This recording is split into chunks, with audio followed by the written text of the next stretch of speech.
வணக்கம்.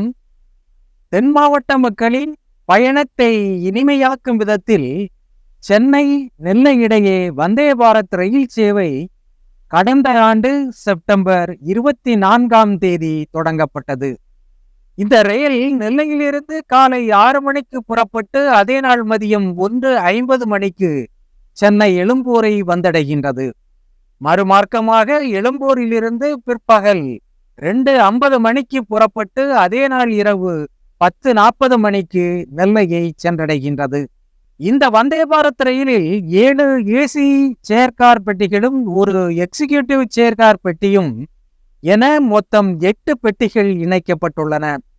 வாரத்தில் செவ்வாய்க்கிழமை தவிர்த்து இதர 6 நாட்கள் இயக்கப்படும் இந்த வந்தே பாரத் ரயில் மொத்தமுள்ள 650 கிலோமீட்டர் தூரத்தை 7 மணி 50 நிமிடத்தில் சென்றடைகின்றது. தாம்பரம், விழுப்புரம், திருச்சிராப்பள்ளி, திண்டுக்கல், மதுரை, விருதுநகர் ஆகிய 6 நிறுத்தங்களில் நின்று செல்கின்றது.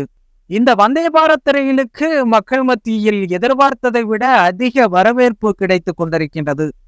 தினமும் அனைத்து டிக்கெட்டுகளும் விரைவாக விற்று தீர்ந்து விடுவதால் பெருமளவிலான மக்கள் பயணம் செய்ய முடியாமல் தவிக்கும் நிலை ஏற்பட்டுள்ளது. அதனால் கூடுதலாக 8 பெட்டிகளை இணைக்கும் முடிவினை தெற்கு ரயில்வே எடுத்திருக்கின்றது. இதனால் பெட்டிகளின் எண்ணிக்கை 16ஆக உயர்கின்றது. இதைத் தொடர்ந்து இரு மார்க்கத்திலுமாக சேர்த்து தினமும் கூடுதலாக 1000த்திற்கும் மேற்பட்ட பயணிகள் அதிகமாக பயணிக்கும் வாய்ப்பு உருவாகியுள்ளது. இதற்கான முழு விவர அறிவிப்பு உடனடியாக வெளியாக உள்ளது. தென்னக ரயில்வேயின் இந்த முடிவு பயணிகள் மத்தியில் பெரும் மகிழ்ச்சியை உருவாக்கியுள்ளது. நன்றி, வணக்கம்.